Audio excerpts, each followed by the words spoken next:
Mr. Louis Chua.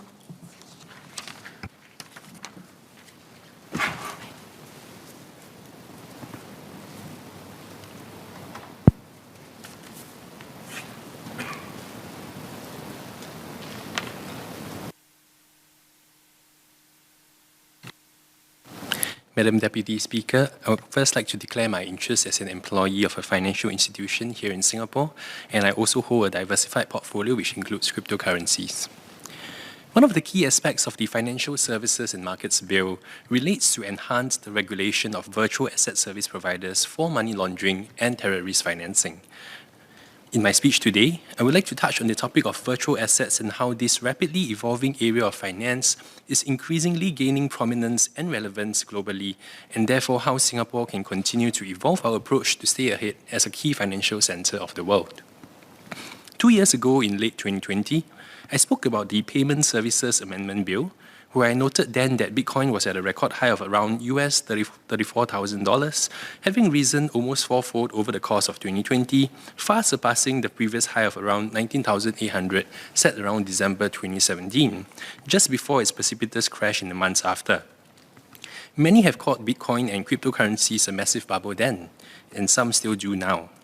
But fast forward to today, Bitcoin is now at or around $46,000, but not without reaching an all-time high of almost $69,000 and a low of $29,000 just within the last 52 weeks alone.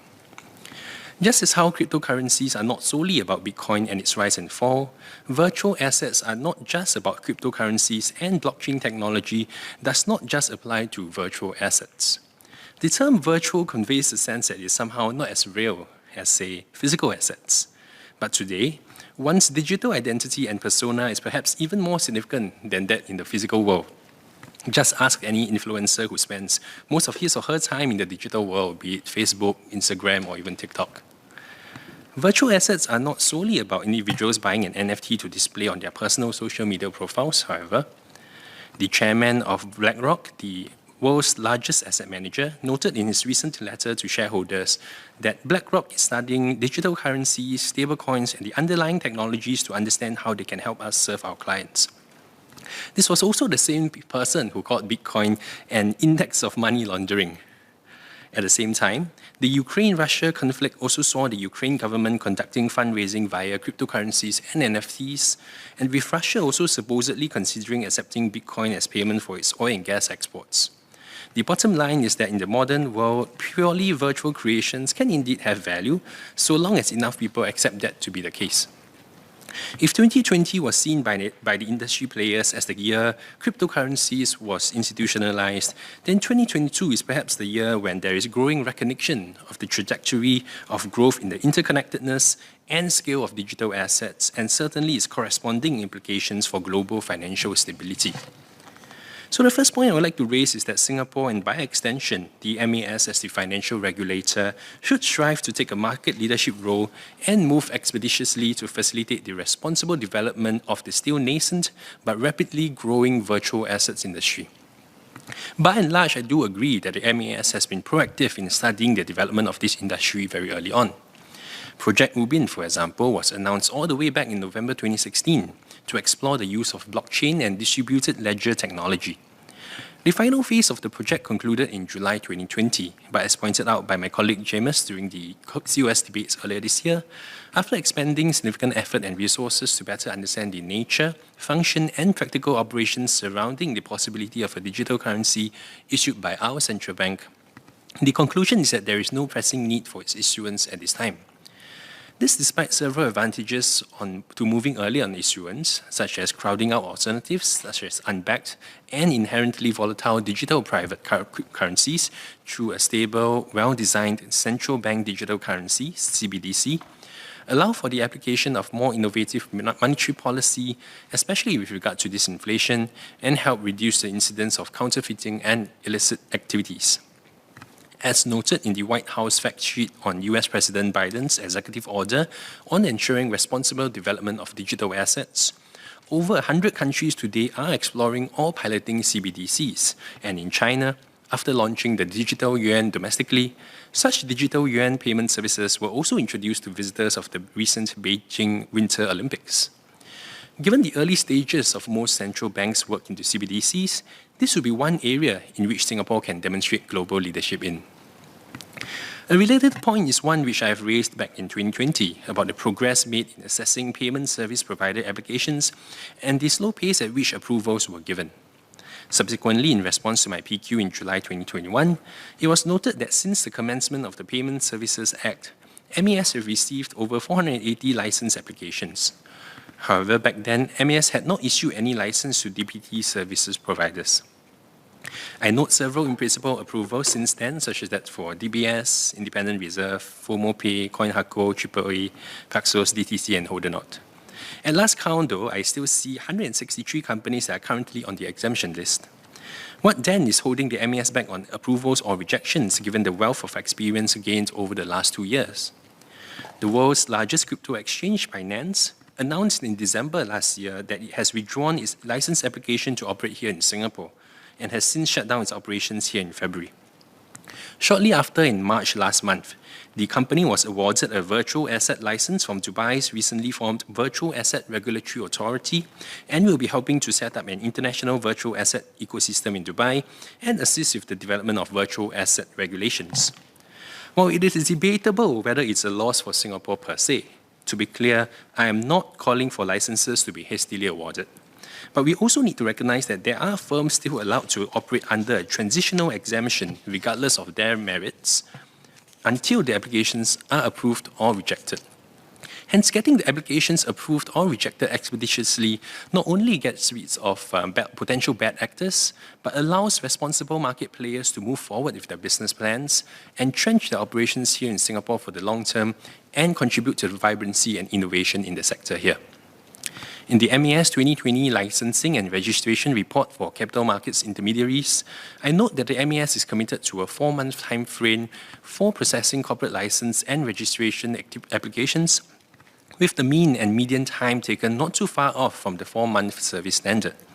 Similarly, I hope more resources can be devoted to ensuring that we help to support and facilitate the responsible development of the virtual asset industry in Singapore. Next, I would like to touch on the ban on marketing and advertising by service providers of digital payment tokens, DPTs, as announced by the MAS in January this year. I wonder whether an outright ban unique to DPTs is an appropriate means of protecting consumers and consistent with the approach in which the MAS regulates advertising of other investment products and services. I acknowledge and agree with the MAS view that the trading of cryptocurrencies is highly risky and not suitable for the general public per se.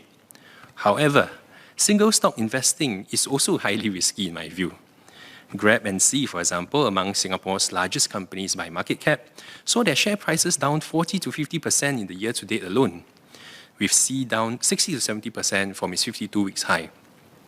What I'm most concerned with, however, are complex derivative products available to retail investors that even I myself struggle to understand, such as contracts for differences or CFDs, which in itself is an instrument which is banned for sale to retail investors in the United States and Hong Kong. I recall hearing ads for CFDs on the radio just a few months ago, and even reading branded content on the ST about how these products can supposedly allow investors to manage trading risk. Ironic in my view, given that it can be a product with 10 times leverage, with risk of a complete wipeout of the investment within a potentially short period of time, and which is significantly riskier than an equivalent unleveraged financial instrument. I do not think that having a standard boilerplate, this advertisement has not been reviewed by the Monetary Authority of Singapore, and long paragraphs of text in fine print is sufficient a measure for financial institutions to absolve of their responsibilities towards retail investors. But perhaps advertising by DPT service providers could also come within the scope of the fair and balanced advertising and other advertising restrictions as covered under the Securities and Futures Regulations and Financial Advisors Regulations, with the rules holistically reviewed and fine-tuned collectively to ensure that all financial market participants do not merely present a one-sided view of potential investment products in their advertisements. Importantly, more should be done in terms of continuing financial education and improving the financial literacy of the population at large, and to help everyone understand the underlying risk and rewards of their investments, be it in Ethereum or equities. Lastly, no discussion on cryptocurrencies is complete without an appreciation of the money laundering and terrorist financing risk it it presents. To this end, I note that the bill will align the scope of digital token services to the enhanced Financial Action Task Force standards. The MAS has already implemented the so-called travel rule since early 2020. And even though many DPT service providers may still be operating under an exemption, many have already progressively requested for originator and beneficiary information to be provided. However, I note that under the MAS Notice PSN02, Prevention of Money Laundering and Countering the Financing of Terrorism, Digital Payment Token Services, value transfers exceeding 1,500 Singapore dollars would require personally identified information such as residential addresses, identity card numbers, etc.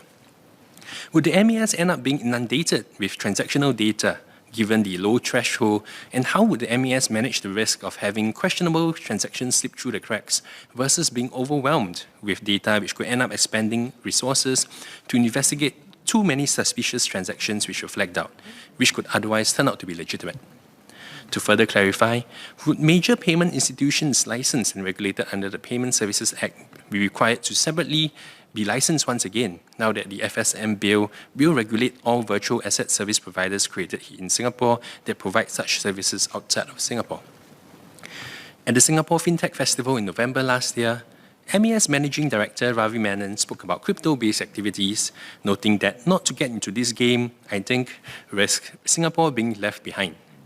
Getting early into the game means we can have a head start and better understand its potential benefits as well as its risks. I would argue that we had a head start, but many other financial centres across the world are fast catching up or arguably have already caught up. It is thus important that we remain open-minded and forward-looking in addressing the opportunities and risks in this rapidly evolving area of finance, facilitate the responsible development of the industry here in Singapore, while proactively addressing any threats to financial stability. With that, I support the bill.